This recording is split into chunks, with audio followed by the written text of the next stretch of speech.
girls, welcome to Pageant Professors. I'm Nicole and this is Prita, and today we're talking about trendy evening gowns. In our Evening Gown 101 course, we talked about some classic silhouettes and some classic colors to help you look your best. And today we're talking about some unique gowns that we've seen in competition recently. And even just in discussing the gowns with Prita, you either love them or you hate them. And so the first example is, exaggerated elements. Prita's gown that we keep referring to, or have referred to in some of our other videos, had a big, giant bow on the front. Big bow. So, tell me a little bit more about how you found that gown. I just can't imagine someone going into an evening gown shop and saying, I would really love a gown that had just like giant bow on the front. It just doesn't happen, I don't think. No, I mean, the bow was not planned at all. It was not even something that I thought that I would wear in my wildest dreams. Right. Going back to one of our other videos where I said, try on every gown, that's exactly what was the case with this gown. Didn't like it on the hanger. The bow just seemed overwhelming. It was this black kind of straight dress on the hanger and then this giant light pink bow. It's not at all what I thought I wanted to wear. But when I put it on, the fit was amazing. Yeah. And it was so amazing that the bow just seemed kind of irrelevant. It was there, but it didn't seem to take away from the fit of the gown and how great I felt in the gown, which I think is key. If you're going to have some exaggerated elements in your gown, you have to make sure that the focus still is able to remain on you. You're only on the stage for 30 seconds maybe doing your walk? Yeah, and you want the judges to be looking at you, not at that giant bow. Yeah. And the same thing with my bow. I won Best in Evening Gown in Maryland, USA for that and loved it. But at DC USA, actually one of the judges gave me the feedback later that he didn't get the bow. So you have to remember that when it comes to fashion and trends, just like in everyday life, people either love it or hate it. Yeah, and I think the main point there is just, you don't want the focus to be on the bow. You want the focus to be on yourself and how great you look in it. And but if it doesn't matter if the judge hates it particularly, if you love the gown, then that will show on stage. Right. Yeah, if you're able to wear the gown like it was just made for you, then people are going to look at you and not the gown, which again, we cannot say enough is the whole point of the pageant. No matter what you're wearing or what you're doing, you want the judges to see you and know you. So anything that takes away from that is not a good thing. Yeah, and I mean, that gown looks like it was made for you. Thank you. It might have been off the rack, but it fit you perfectly, and you looked stunning. Thank you. Not unbiased opinion, not at all. But you mentioned prints. Yes. That's another trend, and I think the risk that you run there is that styles and prints might come and go. But something like an animal print is classic. I mean, you've seen that since decades ago, and that's something in my closet. It's a classic. It keeps coming back. You might not necessarily see it on the pageant stage so much. But print is something that you might not consider, but that we've seen on the international stage. Mm-hmm. So what do you think about prints though? Because I kind of have a split view. On the one hand, I love my animal prints. I think they're fantastic, but when I think of evening gown, I think of really elegant and really kind of regal. And so I love animal prints, but they almost come off a little too playful for me. If I saw, on the national stage or even a state pageant, a zebra print dress, I don't know if I would, love it as much. Yeah, no, I hear you. I think that the important thing here to kind of balance the print is, the material of the gown. If you're going for a funner look, definitely go for like something that's a little silky. We've seen a lot of gowns that have, wild, multicolor prints that are, in V-neck styles, and, those seem to work for girls that are, maybe younger or have a flirtier personality. But the dress that I'm thinking of was, a floral print.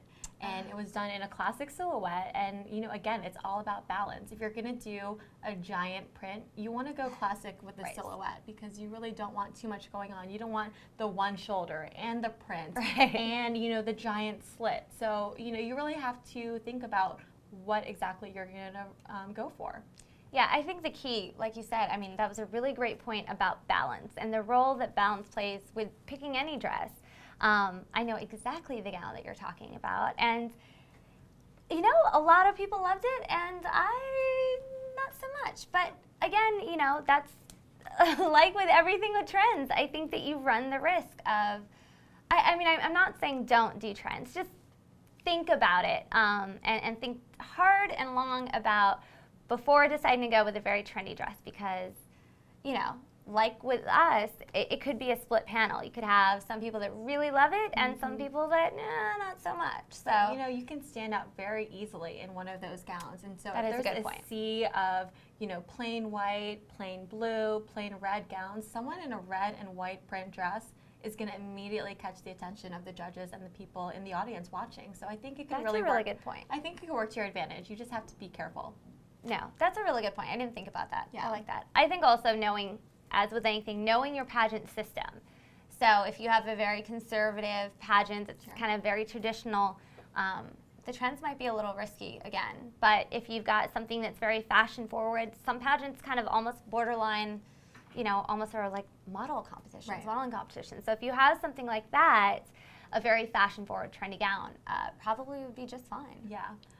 One of the other gowns that we were at odds with at Miss Universe was a gorgeous red gown that was worn by a contestant in the top group, and it was a high-low gown. Right. And so that's a gown where, you know, the front skirt is much higher.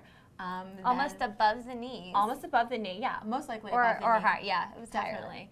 And, you know, longer in the back. And, you know. It's the mullet of gowns. It's no, I only...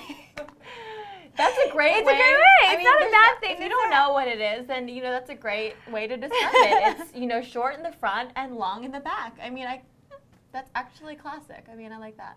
We're going to trademark that. I stole that, actually, from somebody. Yes. Shout out to Rachel Sherrouse and her wedding gown. Love it. But, you know, if legs are your best asset, this is definitely a gown that you might want to consider, because it is all about the legs in this dress. Yeah, no, I agree. I mean, it was the perfect, in my opinion, it was the perfect balance of sexy and, you know, kind of classic. The back was very long, and I think the material was a very traditional. If it was long all over, it would be just kind of a very traditional gown, nothing amazing about it. But having the high-low part, she had amazing legs, amazingly long legs too, and so, you know, it looked fantastic when she was walking. It was kind of the best of both worlds. Yeah. And for me, like you said, balance, it was like everything else was very classic and very simple, and then there was just kind of this pop of something young and modern and trendy that I think balanced it out really well. Yeah, I agree. And you know, the thing that you have to keep in mind when you do have a gown like that is that you really have to pay attention to the type of shoe that you wear, because you know, if you have a long evening gown that hits the floor, you know, at all angles, you know, you might not really take too much consideration into what color shoe you have on. But she had a perfectly matched red shoe to match her red dress, and it just worked. You know, my favorite trend is sleeves. You know, one sleeve or two. Have you? I mean, that was the question at Miss USA this year. That was. I like the one sleeve. You don't have to, you know. No. Not for everyone. I like the one sleeve. The one sleeve, kind of the one shoulder showing some skin. I think the two sleeve is a little conservative for me. It's a little. I mean, we did see. I think it was Miss USA 2010, where Virginia had this gorgeous white gown with both long sleeves and amazing back that just cut really, really low. And it was very sexy. She turned around. It was fantastic. And I think if you have long sleeves, you need to have something else like that that kind of doesn't make it look so matronly. Yeah, and I love that gown. And in contrast to what we saw recently, the sleeves that Virginia had in former years were a lot slimmer, and it wasn't a bell sleeve, and it really accentuated how slim her arms were. And you know, you might think that someone that is wearing sleeves is trying to hide something, but I mean, it really can do a lot to accentuate something that you know, you might not otherwise have the opportunity to do. Yeah, we've also seen a lot of either one sleeves and both of kind of like either lace sleeves or sheer material sleeves, and I really like those too. I've seen one gown that had, almost a nude color sheer material with rhinestones on it, and I thought that was extremely kind of a sexy way to have sleeves, but still, keep it young and modern. Yeah, I mean, if I didn't know how old the new Miss America was, I mean, I wouldn't have guessed 17. Right. She won in that gorgeous sheer white cream gown, and it was one shoulder and one sleeved, and it just looked great. And you wouldn't have guessed that she was a teenager in that gown, because she just looked so elegant. It was really sophisticated, and it didn't compromise style at all. Yeah, no, I agree. I mean, you definitely don't have to show a ton of skin to be sexy. And I think that's what both of those title holders, Virginia and Miss America this year, showed, is that you can have a dress that has a lot of material, but still, kind of be very classic and regal and win a pageant. Yeah, definitely. And we've already, given a shout out to New Mexico on our Twitter site. So I'm just gonna give her another shout out, because Brittany told I just loved your gown, and if I could borrow it on any occasion, I would really appreciate that. You're probably a little bit taller, but I mean, the color was spot on. It was a cobalt blue, and she had this great rhinestone belt that accentuated her waist, and it was my favorite gown. I'm just gonna throw that out there. It was beautiful. It was definitely, I think, in my top 2 favorite. Yeah. I mean, it was just absolutely gorgeous the way she wore it. And going back to it, it's the way she wore it, and that with any gown, the way you wear it, how comfortable you feel in it really, really shows on stage. So with Brittany, I mean, she just rocked it. Yeah. She looked like $1 million. That dress, literally, I don't know if it was custom made for her, but it definitely looked like it was custom made for her. Exactly. And the last trend that we're talking about is collars on dresses. It kind of looks like a halter gown, but at the collar, it's just raised a little bit. And I didn't know what to make of it when we were watching Miss Teen USA this year. I really had to think about it and marinate on it, because I just. So what did you come up with? I think I'm still undecided, but I think what I came up with was that the great thing about the gowns was that the focus, I was concentrating so much on the collar that I looked at the face. I looked at the face. I looked at the face, and so it wasn't about the gown so much, but I really appreciated how great the girls looked in those gowns. When we were at Miss USA this year too, and at the MacDougall Trunk Show, there was actually a lot of collars, including one collared gown that made it into the top 5 of Miss USA. Was it 2009 or 2008? 2009. 2 or 3 years ago. Yeah, a couple years ago. It was gorgeous. It was very, sparkly, and had a collared, neckline. I think there's a couple things to also keep in mind when you do that. I think my opinion is, if you decide to go collar, you have to put your hair up, right? Yeah. Because you've got to show off that part of your gown. If you leave your hair down and people can't really see the collar, then there wasn't really a lot of point. Yeah, there's not really a point. But if you do decide to wear your hair down, maybe throw all your hair behind your shoulders so you can see that part of your evening gown. But if you're gonna have that, you gotta own it. And so one of the teen contestants, she had a rhinestone collar. It wasn't just a collar; it was a rhinestone collar. I mean, go all out. I mean, you got to own it, and she did. Yeah, no, that's definitely one of the things. I mean, and the gown, I was thinking, the MacDougall one, I mean, it cut low in the front, the high collar, she had a very long neck that was just gorgeous, and she just looked stunning in it. And I think, again, as with any trend, just because it looks good on someone else doesn't always mean it's going to look good on you. So try it on, make sure that it's the right trend for you.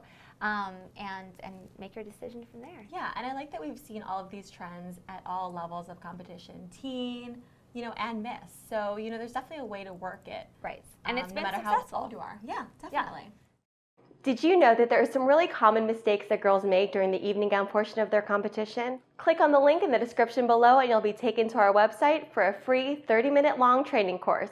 By the end of it, you'll learn how to avoid these common mistakes and master the evening gown portion of your competition today.